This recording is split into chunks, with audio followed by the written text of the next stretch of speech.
Pledge. I pledge allegiance to the flag of the United States of America and to the republic for which it stands, one nation, under God, indivisible, with liberty and justice for all.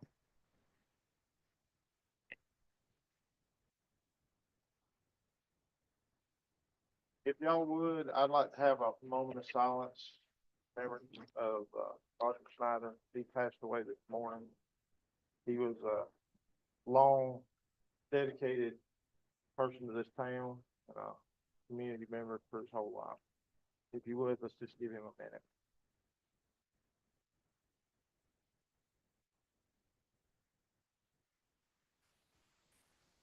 Okay. He'll be missed. Yep. All right. Approval of the agenda. Before we do so, I need to add a resolution for some check signing, a new check signing.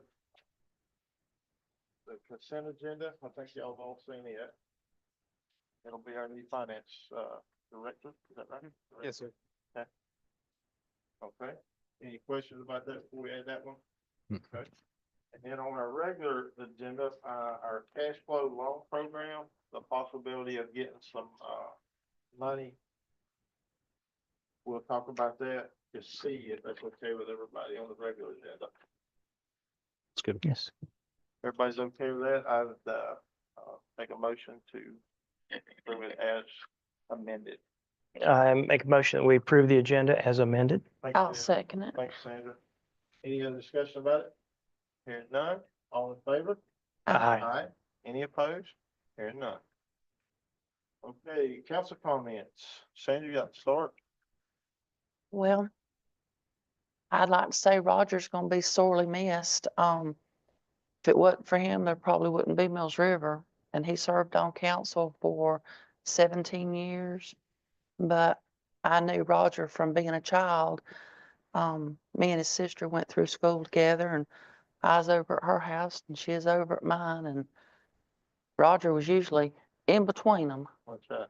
Yeah, but I appreciate all he did for the community. He loved all the residents, and he didn't care what affiliation or denomination they was. He loved them all. So I'll truly miss Roger. Yep. Yeah, we'll all miss Roger. He was well liked. His neighbors liked him. A good friend of mine's his neighbor, and always spoke highly of Roger. And my mom liked Roger a lot, and I guess he encouraged her to bake some pies and some Becky bread to raise money to to help incorporate. So he will definitely be missed. Yes, I hope everybody keeps his family, his kids in their thoughts and prayers. It's not nice for your father. I funny but quick. Before I had my driver's license, I was riding with my dad, and we saw Roger driving down 280 on his tractor, and my dad said, "Hey, that's the mayor of Mills River." And I turned to my dad and said, "I want to do that one day." Drive the tractor and be the mayor. I don't know. I could probably hook you up with both for the end of the evening though. Yeah. How about you, Brian? I'd just like to send condolences to the family and just ask that everybody's thoughts and prayers be with them this week. Right. I'll have to say that me and Roger didn't always agree on a lot of things, but we could always leave out of here smiling and giggling. We was like an old married couple. But I just got done re-roofing his house about, I don't know, a month ago, I guess. And there's some other projects to be done over there, and I assured the kids today that I'd make sure those got done. Okay. So with that being said, let's go on with this other baloney we got to fool with here. Manager updates. What are you laughing about, Matt? The baloney. Welcome to Mills River. I get Welcome to to go Mills right River. to the baloney. Yes, sir. Thank you, Mayor and Council. And I too want to pass along my condolences as well to Mr. Snyder's family during this very difficult time. I do have quite a few updates for Council and for the public. First, we received I'll start off actually with what everybody can see outside right now with the fires that are around us.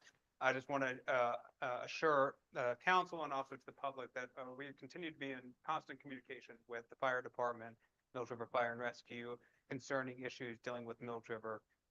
As of right now, the one thing that they have asked for is that there is a website which is ncagr.gov. Again, that's ncagr.gov, which will provide information on how to prepare for situations in case of wildfires coming into the area, as well as other up-to-date information on the wildfires that are around us right now. So I highly recommend the public utilize that source. Also, our Henderson County partners, hendersoncountyNC.gov, also has great information under their emergency update section. So again, we are keeping a constant eye on what's going on in the area, and we will continue to push out information through our social media channels as needed. Moving on to another item of note is around debris removal. And so I just want to give a brief update. What you will see coming up soon in the next couple of days, I believe, is that there's going to start being a last call for storm debris removal from Henderson County. And as a reminder, Henderson County, the town of Mills River has partnered with them on the SDR contract for debris removal. That does not mean that right-of-way debris removal is going to be ending.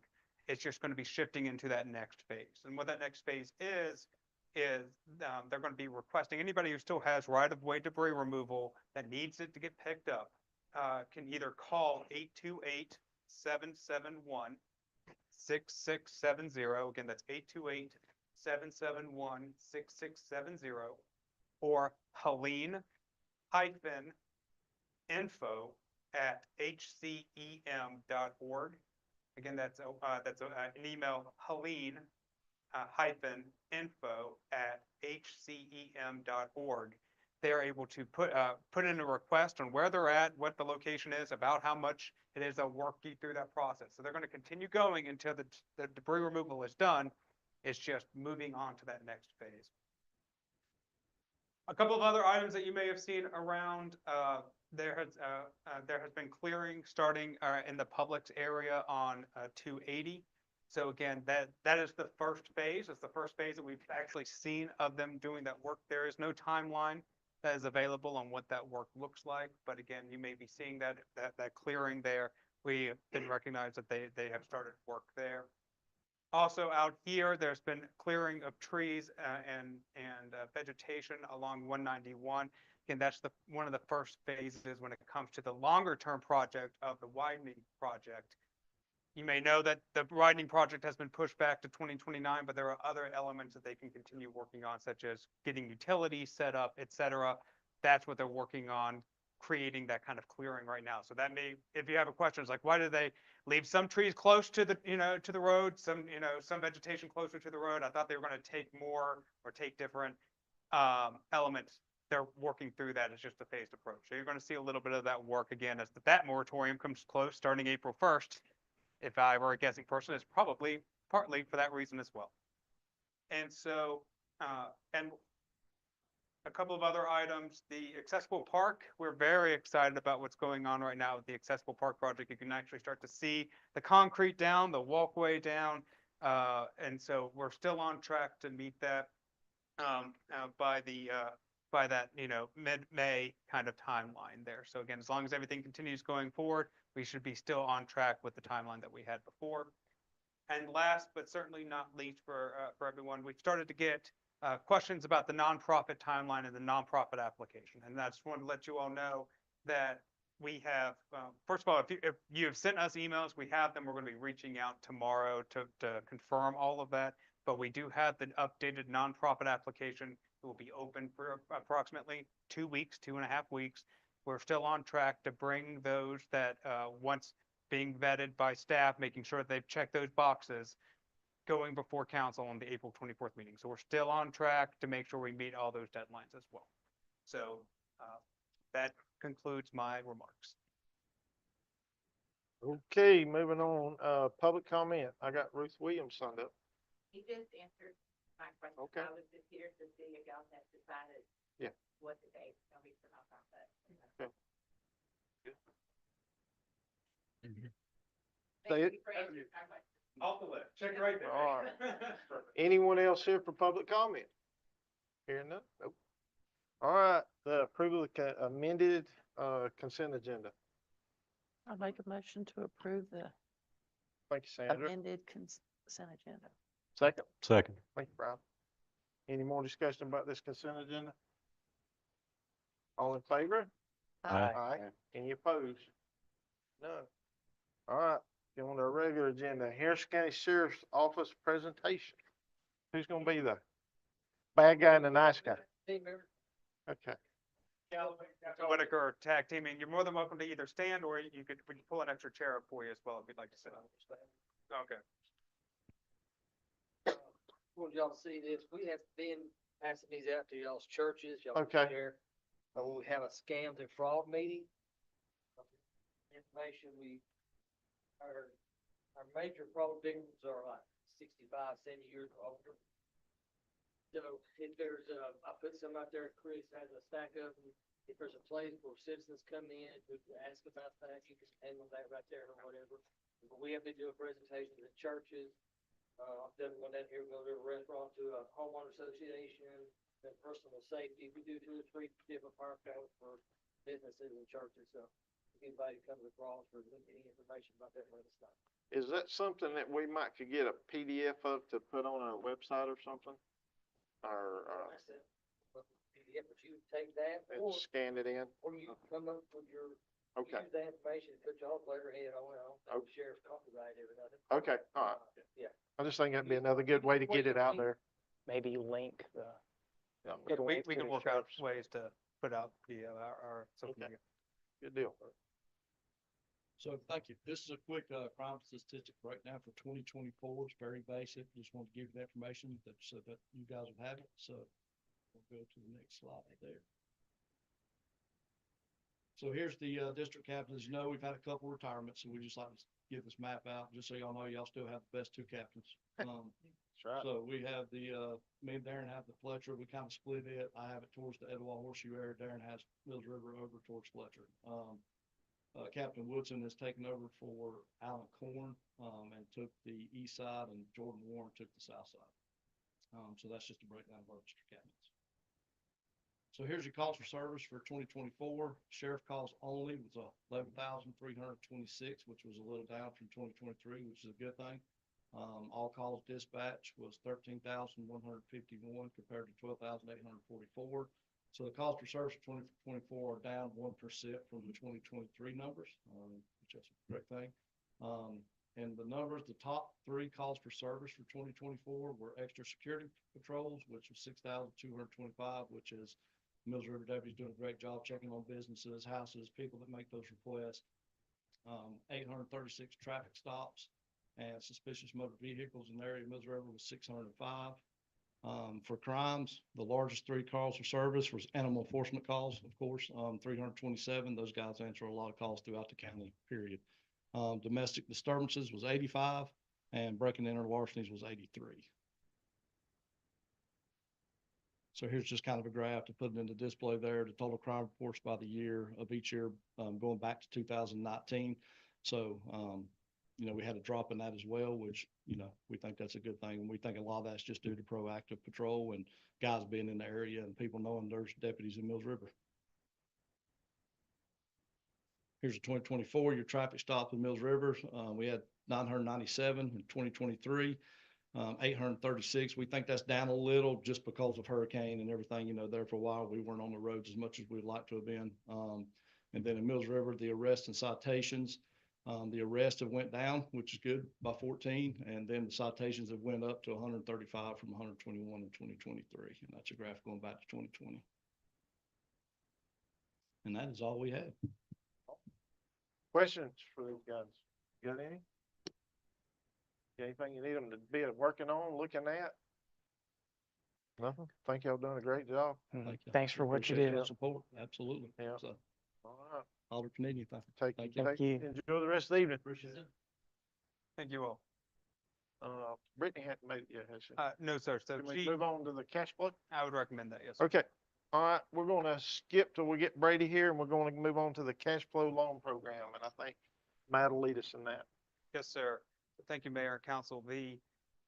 So before you, and I appreciate your openness to add this onto the agenda this evening, and time is of the essence for a decision here.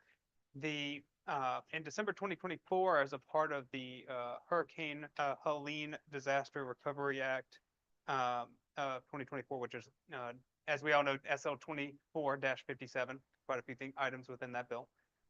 They did create the cash flow loan program. And the cash flow loan program through the North Carolina Department of the Treasurer.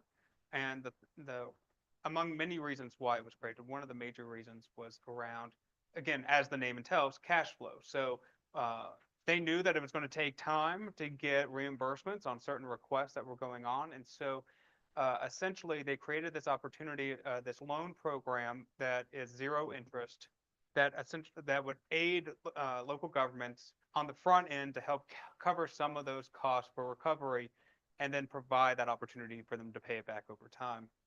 And so basically, the town of Mills River became eligible because we met the certain criteria and thresholds for putting in our public assistance program application and some other information within the North Carolina Emergency Management Portal. And because we met it by that February 14th deadline, we were eligible for this, and we were actually eligible for the first tranche of funds that were set aside out of that $100 million allotment. There is a formula. Please do not ask me how they came up with this formula. I am not sure. But I will tell you that when they calculated everything, it came out to say that Mills River was eligible for $133,954.35. And so, as you can see in the staff report in front of you here, it's zero interest, and the repayment terms are that after the first anniversary of the loan date, it's $1, and then it goes up to 10% by the end of the fiscal year in 2027, 20% by the end of fiscal year 2028. Then it follows that all the way up until it finally hits on by June 30th, 2030. So again, by that February 14th deadline, as a reminder, we know we're still in March. By that February 14th deadline, they got all that information going into the middle of March. That's when these allocations and the tranches came up. We need to make a decision, or I'm sorry, council needs to make a decision on how they would like to move forward on this by March 31st. That's what they've requested, to either accept, deny, or to request some more time for consideration. As your manager, I'll tell you that that I feel confident that if you choose to go forward with this loan program, that we are able to manage it with our resources. It's something that we feel very comfortable with handling. And again, the purpose of this is that by using those funds on the front end, as we get reimbursements, we'll just pay off the loan as we get them, and then all of a sudden, and then it'll be paid off in full. So I'm happy to try to answer any other questions you all may have regarding this. Questions? So our plan would be, as money comes in, to pay the loan off, not necessarily wait until the end of the fiscal year. Right, is that? Yes, Or sir. is it because it's zero interest, it's not costing us anything? I don't, what? Yeah, I mean, my recommendation right now, again, this provides us with the flexibility, but I can, again, see how, again, using these funds would allow us to be able to have that little bit of cash flow availability. But good fiscal stewards, once we have that reimbursable amount, that we would then be able to pay that off and be done with it. Gotcha. So let's just say if we didn't take the money, does it go back into a pool of money that other municipalities might be able to get on the second go round, or do we know how that's going to work? Has it even been talked about? I have no details on that. Okay. No, sir. If we took it, does that mean we could start quicker? No, sir. So what it essentially means is that right now, when we finalize the work back there, we can use these funds essentially instead of the current funds that are that we've set aside for FEMA for the recovery. So essentially, it just allows us to have that little bit of a buffer of that $134,000. That's what it does. But we Right. still have to wait to get approved from FEMA. For the reimbursement, Mm-hmm. yes. So as of right now, April 17th is when the damage inventory is done. We're still in process. We feel very confident that we're going to be able to get that our projects are reimbursed. Brian, you got anything? I think I'm fine with it. I did see, if it does say in here as part of the contract that if you receive funds, you have to pay back the funds as soon as possible. Yeah. Mhm. Yeah. So we couldn't, it was a good idea. Oh, no, I wasn't advocating Yeah. for that. I was just saying, is that one of the options? Yeah, right, yeah. 0% money's cheaper than 5 or Correct. 9% money. And there's no. Well, there's no as long as it's prepayment. not taken away from other people that need it worse than we do. A prepayment penalty? There's none that I've seen, no, sir.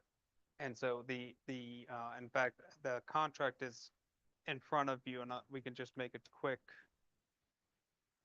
check. I don't want to speak out of turn. I didn't see it when I read it. Yeah, I did not see anything around prepayment. Like I said, that the purpose of this is to say, in some cases, it takes FEMA years to reimburse. I am, knock on wood, not hopeful that we can move much quicker than that, but that's why the generous loan repayment timeline is a part of it. But to Councilmember Kimball's point, paying it back as soon as possible would be the goal. Yeah, and I think that y'all need to understand that this idea was told to us in November when we was in Morganton for the big meeting. So it's just now coming to tuition. So that's how slow it's rolling down the hill. But this is the first leg of it. Mhm. I don't really see a problem with taking it, and if we need a little of it, use it for something, but, just know as soon as we start getting our other money back, we just go ahead and pay it back, Mhm. be done with it.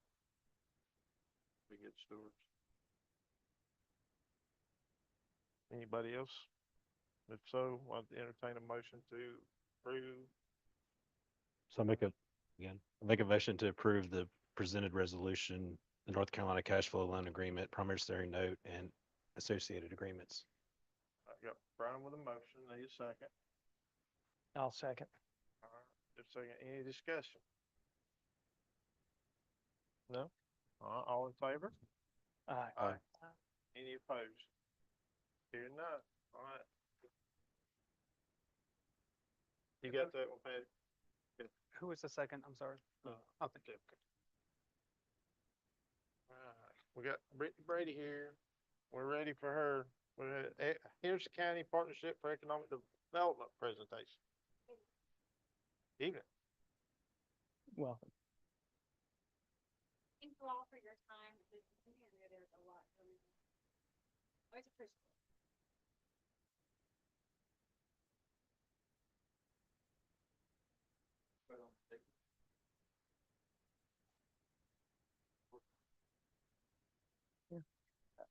So as you all know, the mission statement of the partnership is ultimately to attract and retain quality jobs, solicit new businesses, help with existing industry, and help the Henderson County and the municipalities within the county's overall quality of life.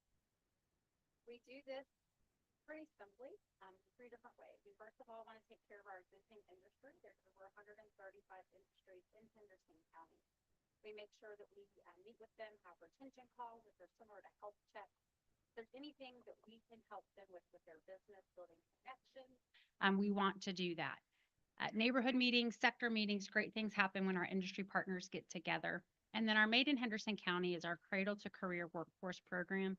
We start by going into the elementary schools, middle school tours, high school tours, the apprenticeship program, and then there's general marketing around manufacturing careers to all citizens in Henderson County who are looking for new career opportunities. And so that all follows under Made in Henderson County. Marketing and business development is often what makes headlines. That is when we're going out recruiting new companies coming to the community. We're very picky, very targeted in what we do, make sure it's the right investment and the right jobs coming to our community. So we're very specific with our collateral and the trade missions that we go on. And then finally, product development. One of the biggest pieces of the puzzle is, do you have the site? Do you have the building? And we accomplish that through the Economic Investment Fund. The Economic Investment Fund is the sister organization of the partnership. It is a 501c3 entity, and it focuses again on the two most important pieces of economic development: workforce development and product development, making sure we have people and places for industries to be successful. And we'll talk a little bit more about what we do with Economic Investment Fund and why it's important to invest in that. But again, you can see that funds the Made in Henderson County program as well. We believe we are your silent partners. I know that is hard to see, but these are the main jobs in Henderson County. Everything is classified by an industry classification code, and you can see there highlighted professional and technical services and manufacturing are some of the highest wages that we have in Henderson County. Those are the sectors that we spend our time and energy on. You can also see that LQ, that's the location quotient. That's how many people in the community are qualified to do the work. And so again, that kind of goes back to our target markets. We're very specific because that workforce is already in the community, but you can see manufacturing as a whole is very, very strong. When we look at the 5-year history of professional and technical services, you can see that it's growing leaps and bounds. And so these are a lot of people who are coming to the community that have a great skill set, again, in that professional and technical realms. And we want to continue to lean in that. Those are great wages for our citizens. And so we want to continue to attract those like-minded companies. And so this is just a reminder of the types of positions that we focus on. We're very careful when recruiting companies here that the wages are competitive because we want our friends and neighbors to have good paying jobs. So economic development, and we work with our municipal partners, is really preservation of our tax base. Again, Henderson County's partnership has brought in over $1 billion of investment since 2006. That's over 3,300 new jobs. Retaining, that's just as important. We want our friends and neighbors to keep their jobs. We've retained over 555 jobs. That means 555 jobs have threatened to leave our community, but we have been able to successfully keep them here.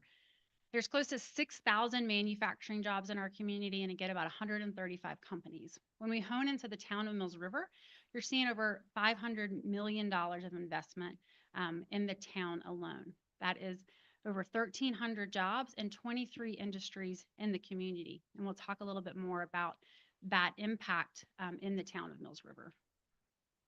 So the focus on, the benefit of focusing on industrial development. First of all, industry and commercial development in Henderson County is about 30% of the tax base, but only 12% of the services. So I always like to say a piece of CNC machinery is getting taxed within the manufacturing walls, but it's not using any of the amenities in this park. So you're getting more bang for your buck when you have manufacturing equipment and buildings that are being taxed. 70% of all industry is in Mills River. So again, we have about 23 of those companies are in Mills River, but that is 61% of all manufacturing investment in Henderson County sits in your community. That is very substantial. These industrial projects pay for themselves, whereas residential projects, as you know, are sometimes more costly to a community. We learned through the storm that manufacturing also has great impact on our bond rating as a community and the tax base overall. And so diversification in that tax base, specifically in manufacturing and the different types of manufacturing we have, helps our bond rating in the community. Those higher salaries that we bring in also bring in other revenue streams and sales tax revenues. And those new jobs generate more income, sales, and property taxes for local governments to spend on public services. So again, when we're taxing a piece of machinery and equipment and we're paying high salaries, those revenues can come into your community. And then economic development expands that tax base to help the jurisdiction have the resources that it needs and keeps those expenses for a reasonable cost for your residents. Part of this is the multiplier effect. So again, we're very picky when we're picking companies to come in.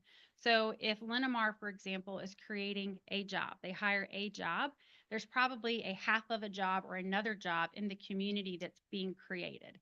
And so that's that 1.6 to 2.4 multiplier effect. So every time we're adding a job, there's something else in the community that's being impacted from that. If Flat Rock lands a manufacturer, Mills River would actually see between $11,000 and $18,000 in sales tax increase. So even when manufacturer locating elsewhere in the county, your jurisdiction is seeing that sales tax increase from people coming in who are, might live in your community, but are working somewhere else or vice versa. And then you see that property tax increase as well. So $33,000 to $75,000 more in a property tax increase when other manufacturing is coming into the county. So the investment. So I'll use GF Linamar again, which was a $217 million investment, but there's all this multiplier effect that's taking place as well. The other thing I want to highlight is corporate citizens. We love local. Local is fantastic. But after the hurricane, what we learned is the importance of having some of these corporate citizens with headquarters outside of the walls of Henderson County. They support and invest in our local community in amazing ways, and we certainly witnessed that during Hurricane Helene. They provided resources and support during the storm, and they took care of our people and their employees quite well. And so we can't forget these corporate citizens who take up home in Henderson County and take up home in Mills River. So what are our goals for this coming year? Well, first and foremost, 6 months ago today, and then today we're in another disaster, it appears. We went through Hurricane Helene, and our organization acted quickly to consult or work with a consultant. Unfortunately, this consultant and their team has lived through some of the worst natural disasters in history, and so they know what to do. They've written the playbook for economic development post-storm, and so we're working with them on a recovery action plan. We hope to provide industry in Henderson County disaster preparedness and recovery plans. We realize that this is, as you were talking, it's a slow process, right? We are still not recognizing some of the reimbursement and tools that we thought we would have this point post-storm. And so we believe we need to increase our staff capacity by hiring a fourth person in our office to support disaster recovery. They're going to have eyes and ears on resources for economic development and industry partners, and collaborate with community partners on how we can work together to get more resources in our community. We also want to have a manufacturers collective. After the storm, manufacturers said it would be great if they had more opportunities to connect. Again, a lot of these resources were coming into the community, and manufacturing partners didn't know how to get in touch with their neighbors. And so we want to have more opportunities for them to connect and share ideas. We want to talk more about site control and reuse and be smart about how we're developing sites through Economic Investment Fund. And then a target industries risk assessment. So we have target industries identified, but what do they look like now? So those were 5 years ago. A lot has changed in our world, even since January of this year. And so we want to make sure that the industries in our community, or in industries that we're trying to attract to our community, are still best served. We're going to be solar focused on Ferncliff Park. So again, this is the park in your community, the 101 acre transaction, and we continue to work on that. So that is our goal, to have a 101 acre park. We were fortunate enough to get the designation of select site through North Carolina. And ultimately it means that we have one of the top 15 sites in the state of North Carolina, which is fantastic, but it also highlights all the flaws of the site. And we know it's about $10 million to get that site ready.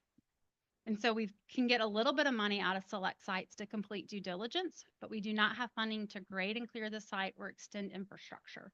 And so that's why EIF is so important, is because it puts dollars and resources into this site to get it ready. I keep going back to Linamar. So Linamar is on about 50 acres. It was a $200 million investment, and they have about 350 people, close to 400 now. So if we double that, you're looking at $400 to $500 million worth of investment, 800,000 jobs, high-paying jobs. And so you think about the return on investment. It pays to put money in the dirt so that we can bring people into this community, and we'll talk about that multiplier effect again. We want to continue to focus on strategic industrial development. And so EIF allows us to partner with our municipal partners and say, where do you want to go? What do you envision? Is there an area we could redevelop? And so investing in EIF allows us to take control. Existing industry, again, we want to focus on those retention calls, those health checks, have that network and meeting opportunity. We want to expand our offerings and provide more training and support for our existing industries.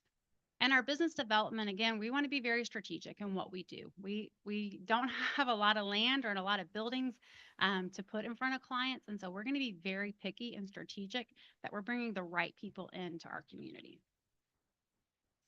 So our request this year remains the same. It is unchanged from last year, and you can see what other public partners are contributing.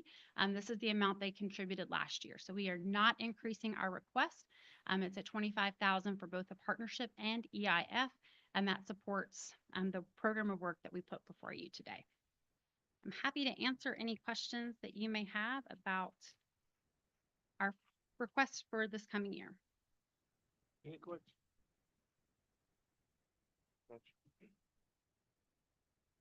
So, anything else popping up that you might get your hands on? Anything close to Mills River or outside of Mills River? And as far as project activity or No, just land. land, we are continuing to look at opportunities. And so we're looking at what's available. We look at your land comprehensive maps and overlay and see what we, first of all, look at industrial zoning. So that's our opportunities. We'd love to sit down with you and discuss what's important, what sites might be available, and work with you there. But we comb every day the online listings and see what's out there. Right. Yeah, but anybody that knows anybody in those industrial spots, that even outside of Mills River, make sure you stress to them that it's a good resource to, they get prime money for their land that way too. Hard to come by anymore. Yeah, and build a legacy on that site. That's right, yeah, for sure. Anything else? All right, Brittany, we appreciate you coming out. Well, thank you so Appreciate much. You guys Good too. to see you all. Thank you. All right, moving on to other business. Have any other business? No.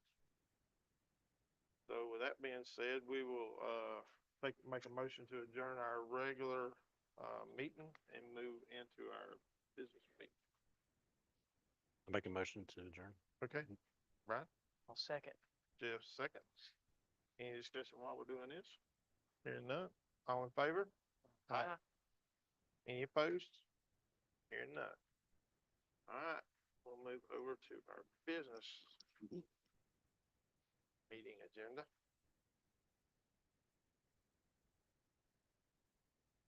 I guess we need to make a motion to go into it, correct? Business meeting.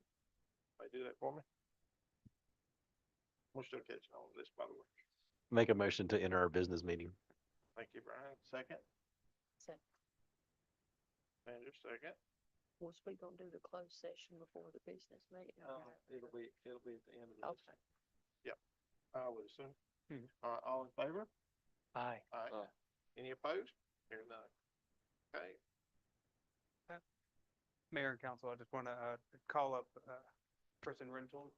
She's going to be providing you all with a presentation today around tax collection and providing some more details on certain elements of tax collection,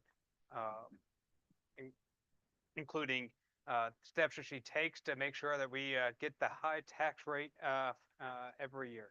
So, Well, she's carrying that box. I thought somebody come in and paid with quarters or something.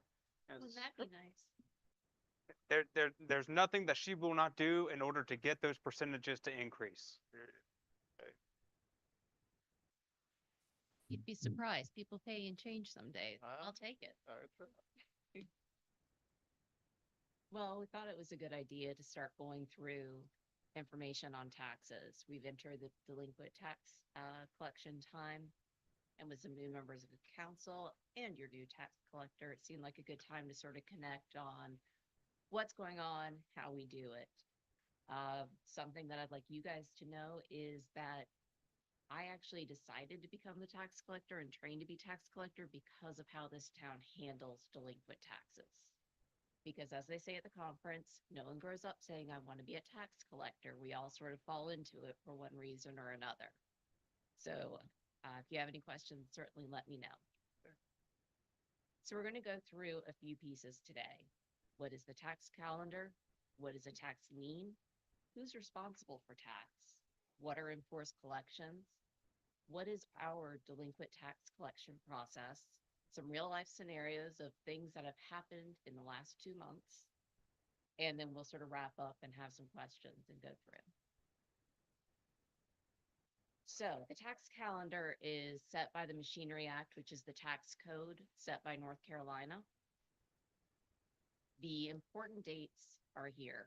January 1st, which is the listing date for personal property. It establishes the taxability, the ownership, the value, and your tax lien attaches to real property.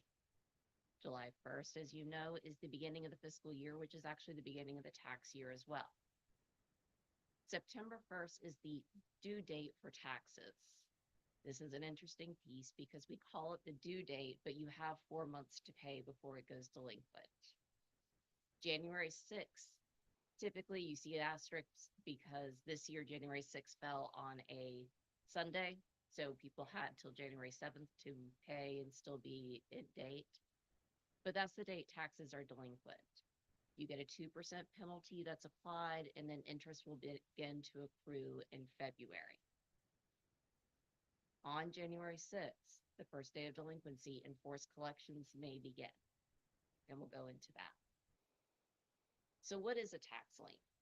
The statute says the property tax lien on real property includes all taxes on real property itself, plus all taxes on personal property listed by the same taxpayer in the same jurisdiction, except for registered motor vehicles.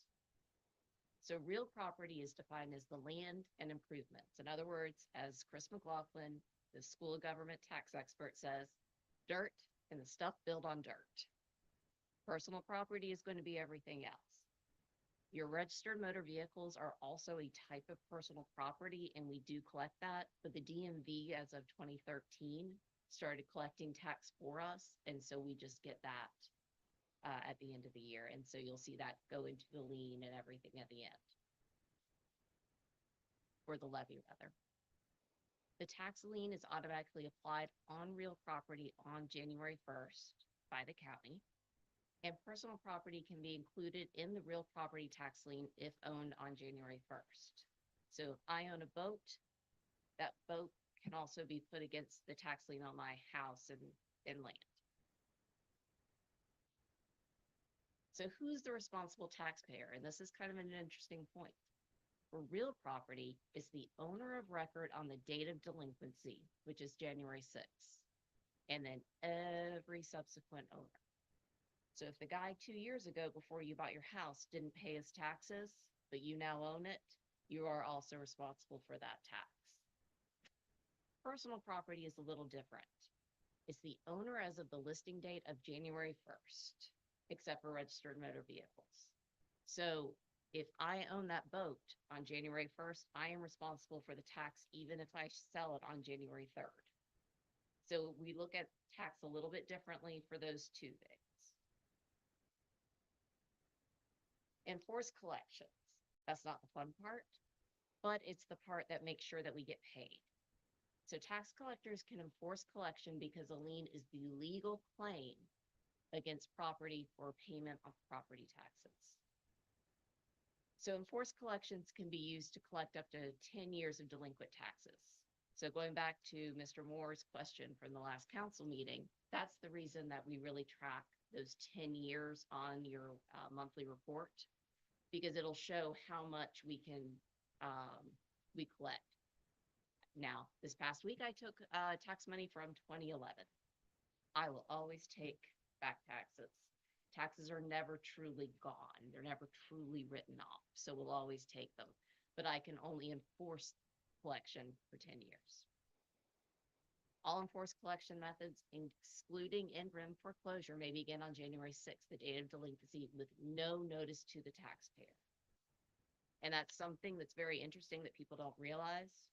There's a lot of things that are in the law that we're required to do, but there's a lot of things that we are not required to do. So the types of statutory tools that the tax collector may use, doesn't have to, but the things we may do are attachment and garnishment. So we could attach to your bank account and get a certain amount of money paid. We could do wage garnishment at your job, or if you have a rental home, take attached to the rents. So there's different ways you can do that.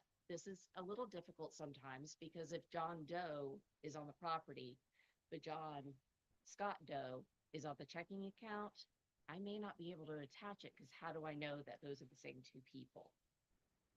We have lots of parcels that are John Doe, Jonathan Doe, Jonathan Scott Doe, John S. Doe.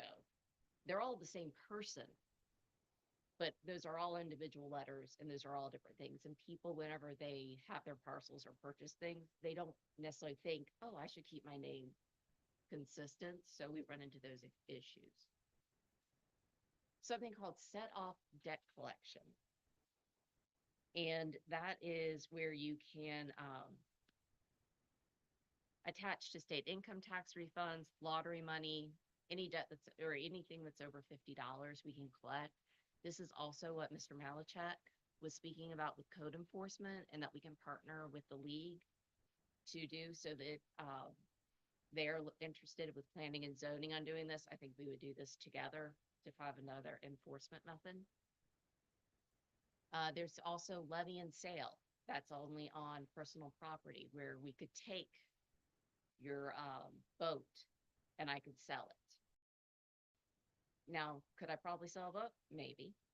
But if I took the boat, I would have to go put it in an enclosed area that is secure and protect it until it's sold.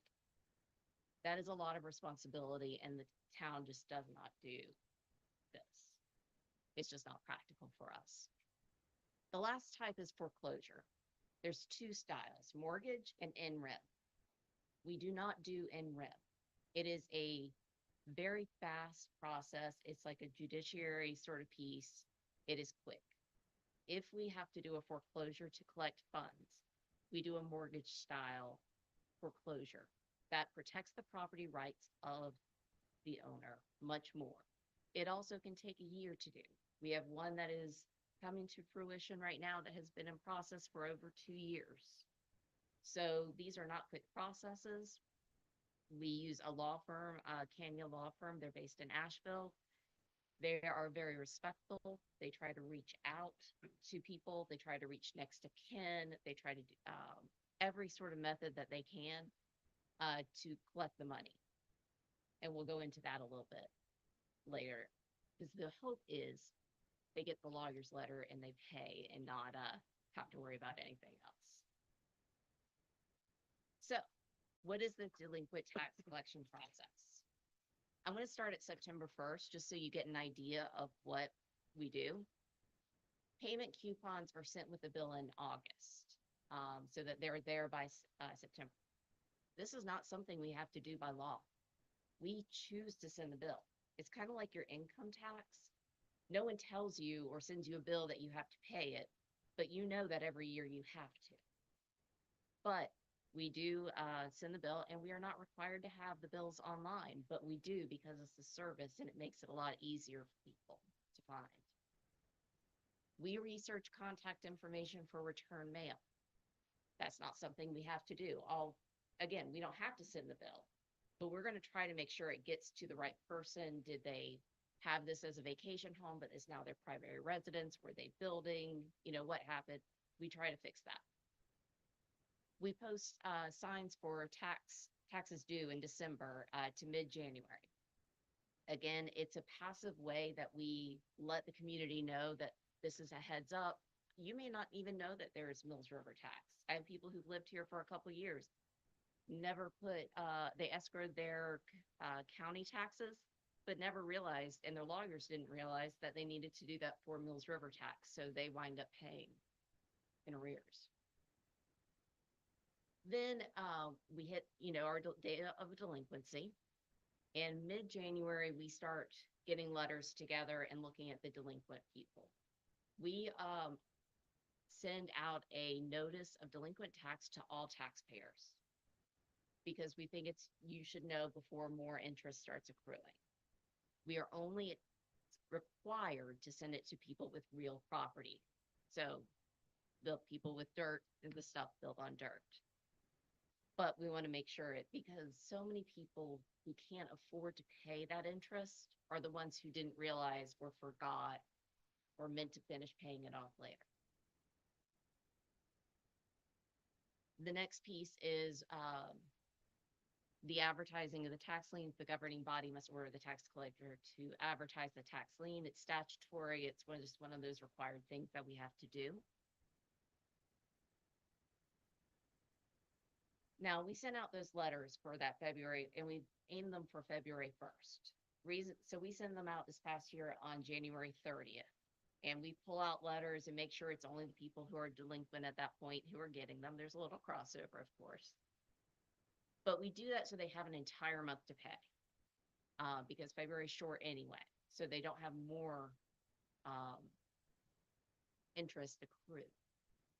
But in this, if we got return mail back in September, we're probably getting it again if we haven't done our job with researching addresses and things. We look at the information we have in the town through planning and zoning software, Parks and Rec software. We look at GIS, we look at deeds, has it sold, the county tax system. We utilize whitepages.com, then verify.com to find updated contact information, email addresses, phone numbers. How can we contact this person other than mail? We do have to look at obituaries because I'll tell you what, we have some that just you're trying to find heirs for. The Secretary of State for corporations, even voter registration. We are using any available public record. And I brought this box because I'm very proud of this box.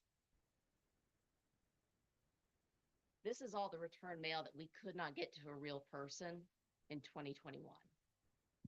This is 2022. This is 2023. And 2024 is so far its smallest. And you have to remember, this is from the bills that were mailed back in September all the way to the delinquent notices that were sent in February. If we didn't get you in September, we may still not be able to find you. And that's why doing this above and beyond research is so important. Because I would much rather have someone say, oh, I had no idea, and pay it than have to go use any sort of enforced collection meeting. So we send further letters, emails, making phone calls, new owners, past due taxes. People may pay their 2024, not realize they were out, missed their 2023. We'll partner with the county tax office. Another thing that we do above and beyond is offer delinquent payment plans and prepayment plans for the next tax year. So if you can't pay your $500 tax bill at once, that's fine. Can you pay $50 a month? Can you pay $100? I'll take your contact information so that I can keep up with you on that. And we have people who pay 12 months out of the year so that they don't get taken by surprise. And if there's a tax increase, I have now taken their phone number to try to reach out to make sure they know, hey, you're going to have to bump it up a little bit because we don't know what the tax rate is until June. So those are just a few things that we're going above and beyond. The next piece is statutory. That's advertising the tax liens. And the tax lien must be posted at town hall, which will be on the bulletin board, and in at least once in a newspaper with a circulation in the municipality. We advertise in the Hendersonville Lightning. You saw last week's paper, Fletcher advertised, and the county has already advertised. We don't usually advertise till later in April, early May. Reason being, we would rather try to collect the tax and give ourselves some time and give the taxpayers some time to get it in and keep their name out of the paper out of a courtesy, because this is something we legally have to do. And then finally, you start to consider what enforced collection measures should be taken. You don't have to take enforced collection measures, but sometimes it is warranted, depending on what the circumstances are. So I'm going to go through 4 different scenarios with you of taxpayers that I've encountered in the last few months. And again, this is from Chris McLaughlin at School of Government. Cletus Clemson has realized that he had delinquent taxes after receiving a notice from the tax collector, that February notice. Cletus Clemson comes in to pay his delinquent tax and opts to set up a prepayment plan for 2025's taxes. So we have gone above and beyond to ease the tax burden by letting him pay $20 a month every month. And I'll tell you what, I've got 3 payments so far from this person, so that he doesn't have to worry about it come next year.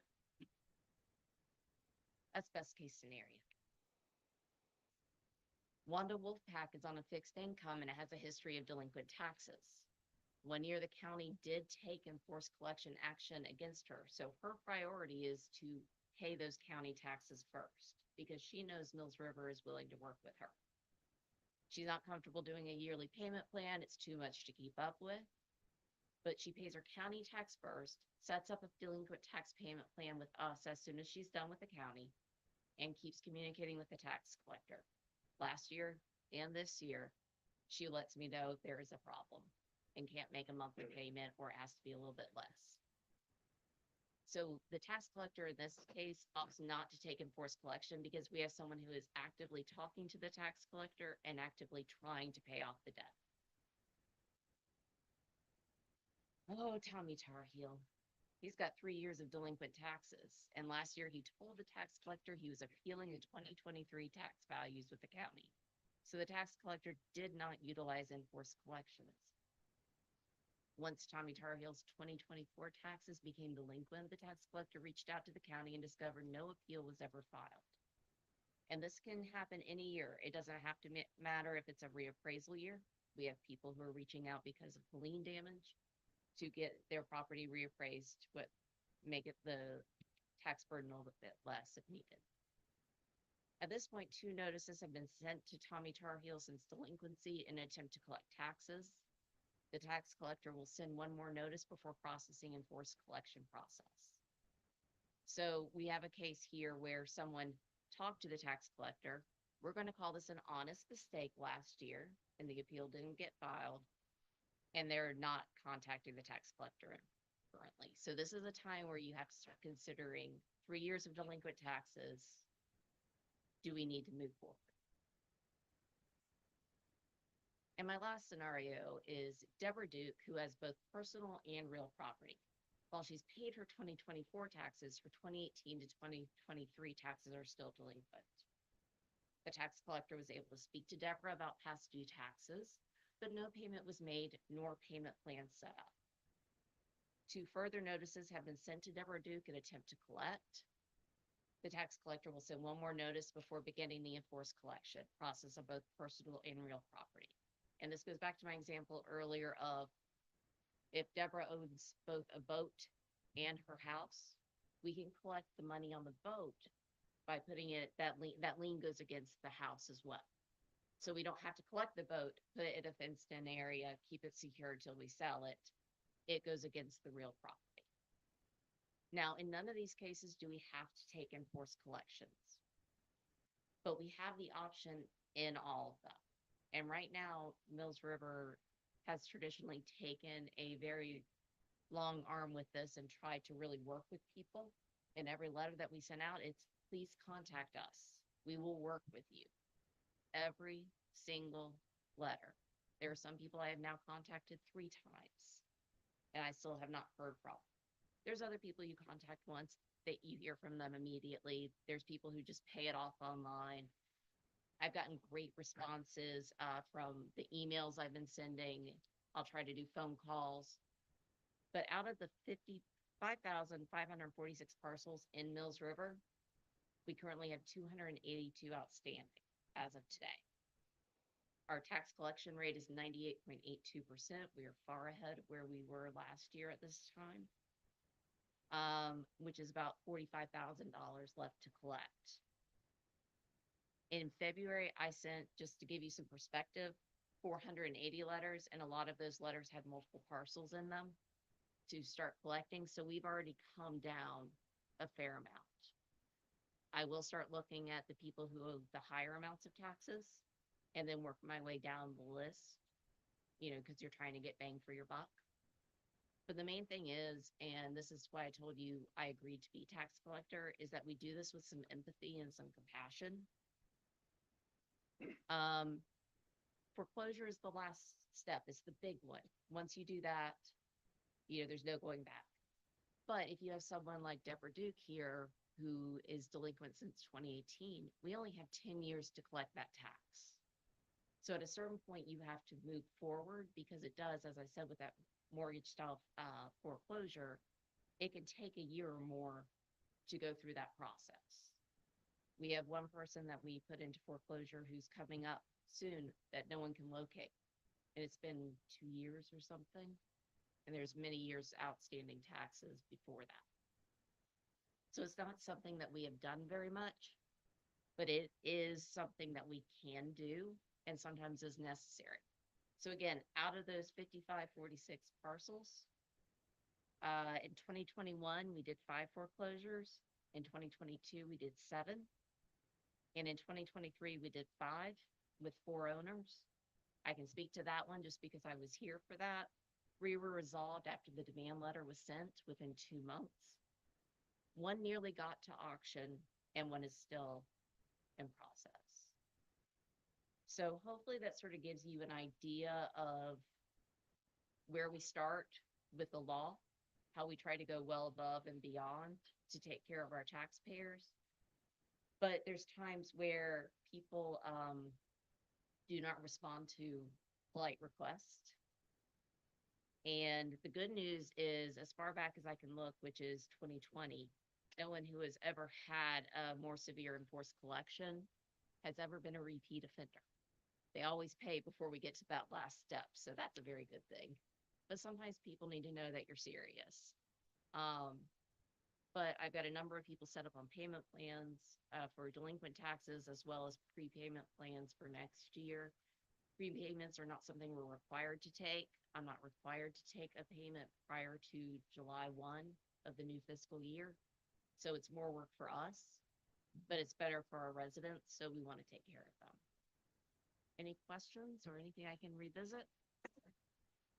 So the lawyer firm, how do they get paid? So the law firm only does things with tax and property tax. Their fees are paid by the taxpayer.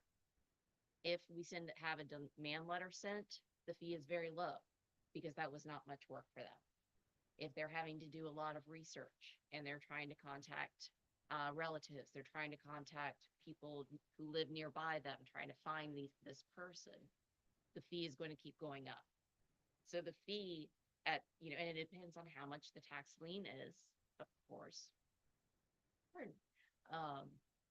But they were responsible for that, and they have to pay the lawyer's fees to take care of the lien. Technically, I can take payment here and we can reimburse with the lawyer, but it's always cleaner for them to talk directly. So if they need to make any arrangements, they can get all the answers with them. Most people pay after the demand letter is sent. They just need that we are serious at this point. It's, from what I understand, reasonable, and it's the way the town can be the most protected versus if we had our town attorney do this, she'd be charging us by the hour. It would actually be more expensive. This firm is set up to do this, so it is a lower overhead cost. They also send monthly updates to me, so I have an idea of what's going on and where things are in the process. And we do put alerts, so if someone calls and asks questions, we know that if they've been sent to the law firm and how to get them in touch immediately. So there's no lag time. Anything else? Got anything? No, I just want outstanding presentation. You did a good job. Mhm. And Outstanding, thank you outstanding program. for you showing compassion for your job and professionalism in what you're doing. Unfortunately, you get the task of being the ear for our actions and what we said as policy. So thank you for that. No problem. I think we have the ability to do so much more for our residents than the county does. The county has so much tax to collect, so many people. They've got a large staff. So they're a great resource for me because they can ask questions, and if I'm encountering something, they will probably have already been dealing with it. But I like the fact that we keep tax in-house because it's a service to our residents, and it's a place where they can come and genuinely see it. When they say, but where do my taxes go? I can flip over the bill and show them a breakdown of what that is. So if you're amenable, I'd like to come the new fiscal year, talk about what the beginning of the tax year looks like and sort of how we reach out and why we do what we do. So let me know. That's good. I would recommend, and other council members may not, but if you have a short list of people that's getting pretty close to that foreclosure, Mhm. to reach out to me especially, and maybe some of these others, because if we was to know them, we would actually go that extra effort to try to keep them to, before it goes to the lawyer.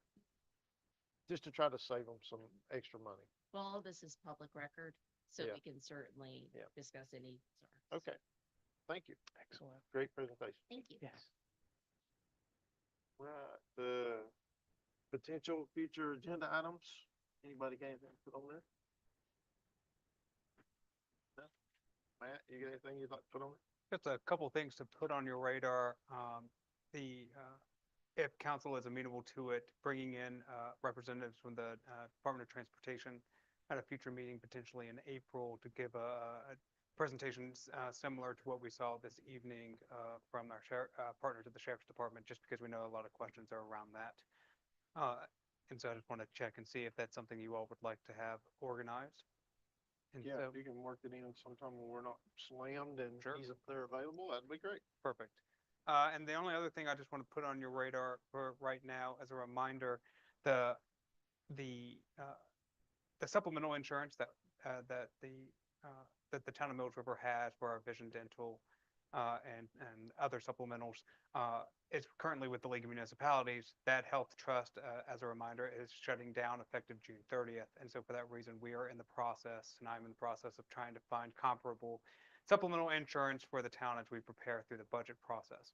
But what that will require in April or beginning of May, it's an agenda item to discuss that and get your approval of that contract before we move forward. However, if you want any information prior to that, I can provide a business meeting just to give you a business meeting item on generally our insurances, et cetera, if there's questions around that from council. Did the League of Municipalities say why they're dropping carrying that insurance? They, from my memory, nothing specifically, but generally speaking, I believe it probably has to do just with the cost of the health trust and the cost of insurance overall, and providing that pool, that available pool. That's, if I had to guess, that's one of the issues. Yeah. Insurance is not cheap. Anything else? No? All right. Is that all you got, Matt? Yes, sir. Okay. With that being said, I need somebody to make a motion to put us in the closed session. Make a motion, to put us in closed session pursuant to North Carolina General Statute 143-318.11A to consider qualifications for employment. Okay, thank you. Second? I'll second. Thank you, Jeff. My discussion can be, can we have 2 minutes before that? Absolutely. All right, all in favor? Aye. Any opposed? Here none.